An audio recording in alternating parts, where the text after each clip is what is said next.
Pacific பெருங்கடலின் மத்திய பகுதியின் வெப்பநிலை அடுத்த மாதத்துக்குள் 3 பாகை செல்சியஸ் வரை அதிகரிக்கலாம் என ஆஸ்திரேலிய வானிலை ஆய்வு மையம் எதிர்வு கூறியுள்ளது. அவ்வாறு நிகழ்ந்தால் அது 1900ஆம் ஆண்டிற்கு பின்னர் பதிவான மிக அதிகரித்த எல்னினோ அமையலாம். அவர்களது கணிப்பிற்கமைய நவம்பர் மாதத்தில் வெப்பநிலை 3.6 பாகை செல்சியஸ் வரை உயர்வடையும் என எதிர்பார்க்கப்படுகிறது. எல்னினோ நிலை தீவிரமடைவதற்கு ஏற்ப இந்திய பெருங்கடலின் வெப்பநிலை அதிகரிக்கும் என கணிக்கப்பட்டிருந்தாலும் கடந்த 3 வாரங்களில் அது குறைந்து வருவதை காண முடிகிறது. ஆஸ்திரேலிய வானிலை ஆய்வு மையத்தின் தரவுகளுக்கமைய இந்திய பெருங்கடல் இருமுனை குறியீடு தற்போது மிதமான எல்லைக்குள் குறைந்து வருகிறது. நேற்று பதிவான புதிய தரவுகளுக்கமைய அந்த புள்ளிவிவரம் 0.17 அமைந்திருந்தது. இந்திய பெருங்கடலின் வெப்பநிலை உயர்வு தொடர்பாக முன்வைக்கப்பட்டிருந்த கணிப்புகளின் அடிப்படையிலேயே நவம்பர் டிசம்பர் மாதங்களில் மழை பெய்யலாம் என இலங்கையின் வளிமண்டலவியல் திணைக்களம் எதிர்வு கூறியிருந்தது. நாட்டின் தென்மேற்கு பகுதியை தவிர ஏனைய அனைத்து பகுதிகளிலும் வறட்சியின் தாக்கம் ஏற்பட்டுள்ளது. வறட்சியால் இதுவரை 25,628 குடும்பங்களைச் சேர்ந்த 81,865 பேர் பாதிக்கப்பட்டுள்ளதாக இடர் முகாமைத்துவ நிலையம் தெரிவித்துள்ளது. பாதிக்கப்பட்டவர்களில் 20 பிரதேச செயலக பிரிவுகளைச் சேர்ந்த 23,048 குடும்பங்களின் 72,153 பேருக்கு குடிநீர் விநியோகிக்கப்பட்டு வருவதாக அந்த நிலையம் தெரிவித்தது. இதற்கிடையே நீர்ப்பாசன திணைக்களத்திற்கு சொந்தமான குளங்களில் சுமார் 35% நீர்மட்டமும், மகாவலி குளங்களில் மொத்தமாக 55% நீர்மட்டமும் காணப்படுகிறது. கடந்த 21ஆம் தேதி ஜனாதிபதி இது தொடர்பாக விசேட கலந்துரையாடல் ஒன்றையும் நடத்தியிருந்தார். நாம் நீர்ப்பாசனம் மற்றும் மகாவலியை நிர்வகிக்க முடியும் அல்லவா? அவற்றை நம்மால் கட்டுப்படுத்த முடியும். இந்த நாட்களில் பயிர் செய்கையை ஆரம்பிக்குமாறு கூறி நீரை திறந்துவிட முடியும். அவ்வாறு என்றால் அக்டோபர் மாதம் 1ஆம் தேதி நீரை திறந்துவிட முடியும் என்றா நீங்கள் கூறுகிறீர்கள்? காத்திருக்காமல் மழையை கொண்டு ஆரம்பியுங்கள் என்று கூறுகின்றீர்களா?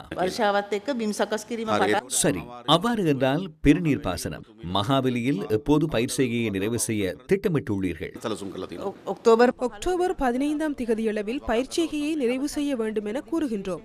இங்கு விசேடமாக நவம்பர் அளவில் கனமழை வரும் என எதிர்பார்க்கின்றோம்.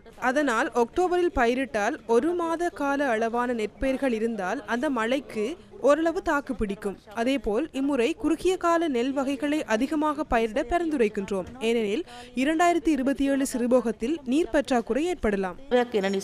இதேவேளை எதிர்வரும் சில மாதங்களில் கிடைக்கும் மழை வீழ்ச்சிக்கு ஏற்பவே பெரும்போக செய்கை தொடர்பான தீர்மானங்கள் அமையும் என நீர்ப்பாசன திணைக்களம் வலியுறுத்துகிறது.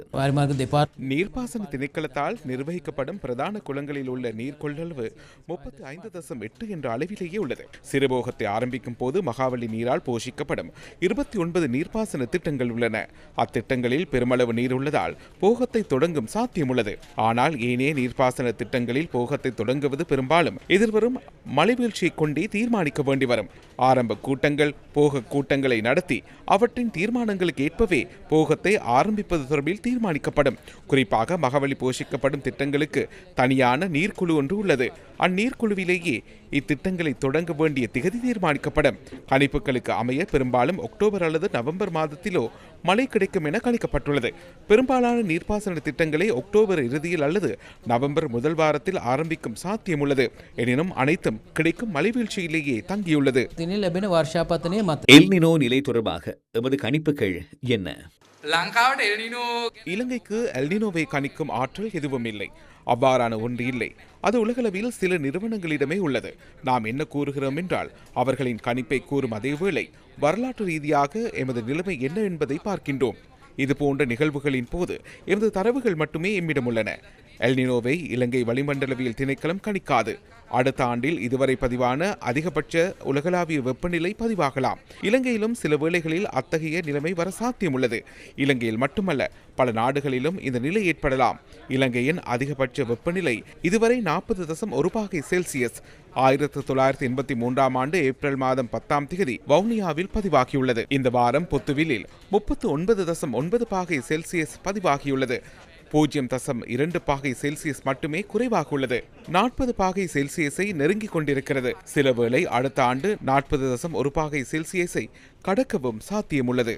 සමහර විට ඊළඟ අවුරුද්දේ 40.1 පණින්නත් පුළුවන්.